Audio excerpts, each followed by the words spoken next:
নমস্কার বন্ধুরা, আমি বাঙালি রান্নাঘরের তরফ থেকে সকলকে স্বাগত জানিয়ে আবার একটা রেসিপি আপনাদের মাঝখানে শেয়ার করতে চলেছি। সেটা হলো বেগুন দিয়ে ইলিশ মাছের ঝোল। তাহলে চলুন দেখে নেওয়া যাক আজকের রেসিপি। ওভেনে একটা কড়াই বসিয়ে তাতে দিয়ে দিয়েছি কিছুটা পরিমাণে তেল। তেলটা গরম হয়ে যাওয়ার পর দিয়ে দিলাম কিছুটা পরিমাণে কালো জিরে, দিয়ে দিলাম হাফ চামচ মতো হলুদ গুঁড়ো। এখন দিয়ে দেবো টুকরো করে রাখা বেগুন, ভালো করে দিয়ে পরিষ্কার করে নিয়েছি।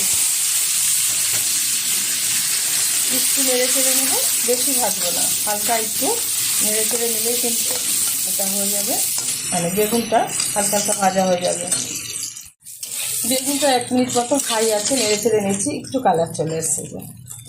এখন দিয়ে দেবো ধুয়ে রাখা ইলিশ মাছ। কাঁচা ইলিশ মাছই আমি রান্না করে নিচ্ছি, আমি কিন্তু ভাজলাম না ইলিশ মাছটা। আর এরকম খেতে অনেকেই পছন্দ করে থাকে, যারা পছন্দ করেন তারা অবশ্যই ট্রাই করবেন।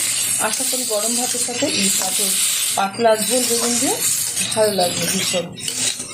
দিয়ে দিচ্ছি 1 চামচ লঙ্কার গুঁড়ো। এখানে আপনারা কিন্তু কাঁচা লঙ্কা চিরেও ব্যবহার করতে পারেন, তবে ভালো কালার আসার জন্য কিন্তু আজকে একটু লঙ্কার গুঁড়ো ব্যবহার করলাম। এবার একটু নেড়ে চেড়ে নেবো, দিয়ে দেবো পরিমাণ মতো লবণ। ঠিক যতটা ঝোল রাখবো সেই অনুযায়ী কিন্তু লবণটা ব্যবহার করলাম।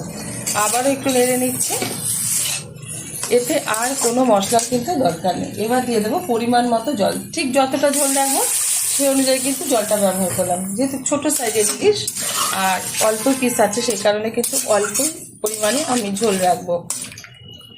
আর ইলিশ মাছ কিন্তু খুব তাড়াতাড়ি রান্না হয়ে যায়। ঢেকে রান্না করে নেব 5 মিনিট, হাই আছে কিন্তু রান্না করে নিচ্ছি ইলিশ মাছটা। ঢাকনাটা তুলে দিচ্ছি। খুব সুন্দরভাবে কিন্তু ইলিশ মাছের ঝোলটা হয়ে গেছে। বেগুনগুলো খুব ভালোভাবে এই যে সিদ্ধ হয়ে গেছে। এরকম পাতলা ঝোলই রাখবো। এখন নামিয়ে ঢেলে দেবো একটা পাত্রে। গরম গরম ভাতের সাথে গরম গরম ইলিশ মাছের ঝোল সার্ভ করবো। আপনারা অবশ্যই ট্রাই করবেন, আশা করি আপনাদেরও ভীষণ ভালো লাগবে। দেখা হবে পরের ভিডিওতে নতুন কোনো রেসিপি নিয়ে। ধন্যবাদ।